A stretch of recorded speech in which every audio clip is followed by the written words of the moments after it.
Bonjour tout le monde. Alors, il nous fait plaisir de vous présenter notre outil technologique qui s'appelle Slack.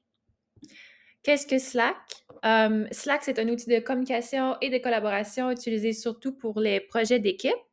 L'application a été lancée en août 2013 par une entreprise qui s'appelait à l'époque TinySpect. À ce sujet, j'aimerais vous partager une petite anecdote. À l'origine, Slack, en fait, c'était pas censé être un produit disponible pour le grand public. C'était un outil de communication interne que les employés de TinySpect avaient créé pour communiquer plus efficacement pendant le développement du jeu vidéo Glitch. Et là, si vous avez jamais entendu parler du jeu vidéo Glitch, c'est un peu normal parce que malheureusement, Glitch n'a pas été un succès. Alors, l'équipe a décidé de recentrer son énergie sur son outil de communication qui était très efficace.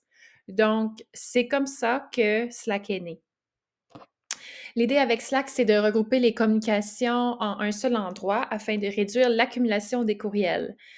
Les échanges sont organisés dans un seul espace, structurés en canaux, selon les projets ou les sujets sur lesquels on travaille.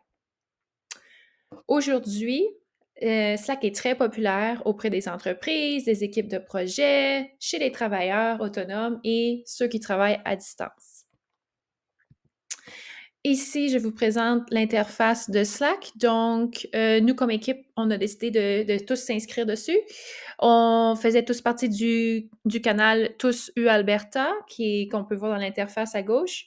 Et donc, on peut partager des fichiers dans la conversation de groupe. On peut aussi communiquer un à un par messagerie directe. C'est aussi possible de faire des appels audio et vidéo, ce qui est super pratique.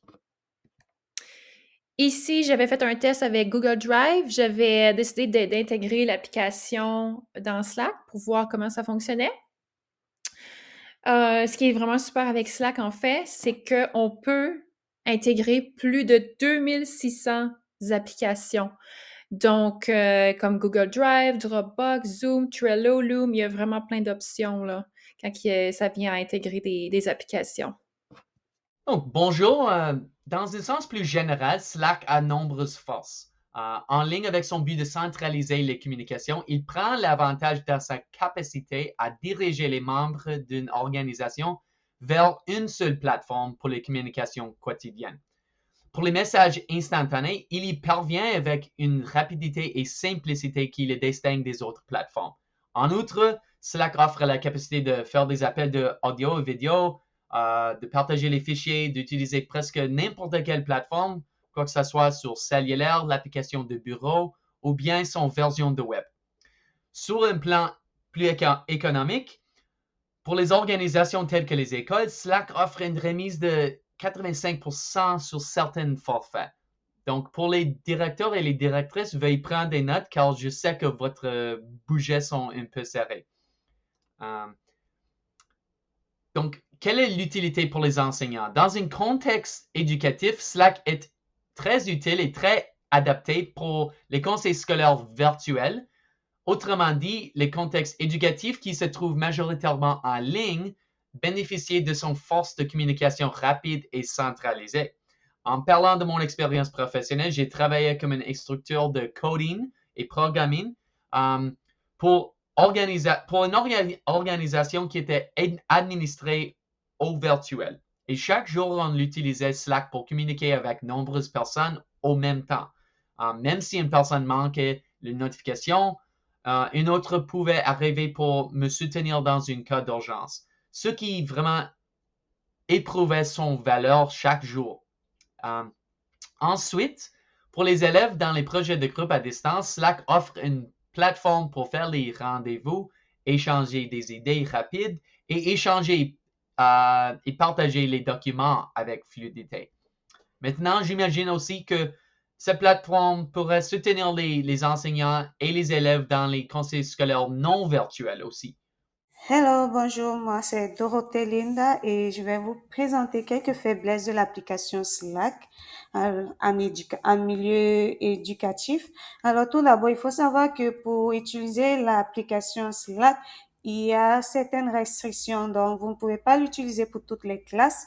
vous ne pouvez l'utiliser qu'à partir de la 11e et 12e année, et puis pour le secondaire également. Mais en deçà de la 11e année, vous ne pouvez pas parce que l'âge minimum requiert de 16 ans. Et un autre inconvénient, nous avons une surcharge d'informations. Les informations se stockent rapidement, donc on peut perdre la fil d'actualité. Les apprenants, par exemple, peuvent échapper à une consigne que vous avez donnée, par exemple, il y a 2 jours, si vous avez laissé un message dans le chat.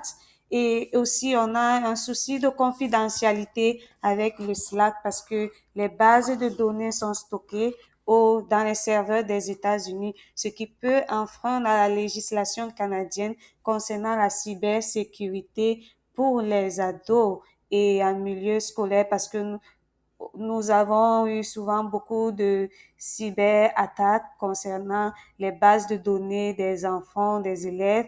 Donc, il est recommandé, si vous utilisez Slack, de ne pas partager dans cette application, par exemple, les identités, les cas de PR, les informations de santé, de famille, des photos, et ça peut être juste superficiel, des informations superficielles, des devoirs, des informations concernant les devoirs. Aussi, il y a un souci, il y a beaucoup de publicité, ce qui peut distraire rapidement les apprenants.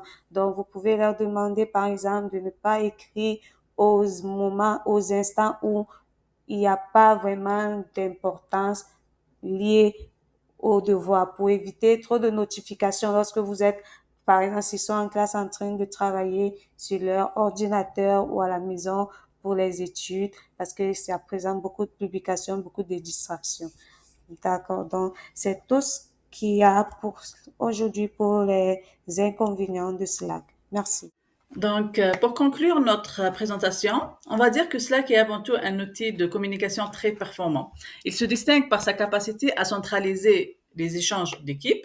Tous les messages, les fichiers et discussions sont regroupés dans un même espace, ce qui rend la collaboration beaucoup plus simple et rapide. Contrairement au courrier traditionnel où les échanges peuvent être lents et dispersés, Slack permet une communication instantanée et organisée. Par exemple, dans une école virtuelle, on va prendre cet exemple puisqu'on est dans un contexte éducatif.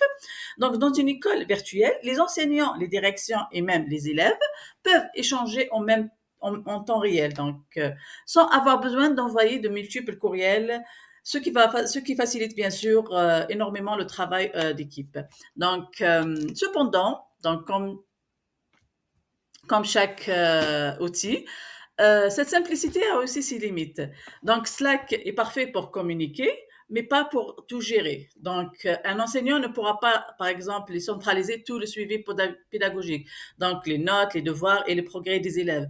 Donc, il aura besoin toujours d'avoir recours à d'autres outils complémentaires. Donc, il s'agit donc d'un excellent moyen de communication, mais pas d'un système complet d'enseignement. Mais malgré cela, Slack reste un avantage unique. En contexte éducatif, il peut devenir une base d'échange précieuse entre les écoles et les parents. Par exemple, un enseignant peut y partager rapidement des nouvelles de la classe, informer les familles d'un projet ou répondre à leurs questions et préoccupations. Cette proximité favorise la confiance et renforce le lien entre les écoles, la famille et les apprenants. Donc, en somme, on pourra dire que Slack est un outil rapide, efficace et moderne qui peut transformer la communication dans le milieu scolaire, et même s'il ne remplace pas les plateformes pédagogiques, il reste un excellent moyen entre l'école et la maison, au service bien sûr toujours de la réussite des élèves. Donc voilà, c'était notre conclusion de cette présentation. Merci pour pour votre suivi et votre attention. Merci à vous.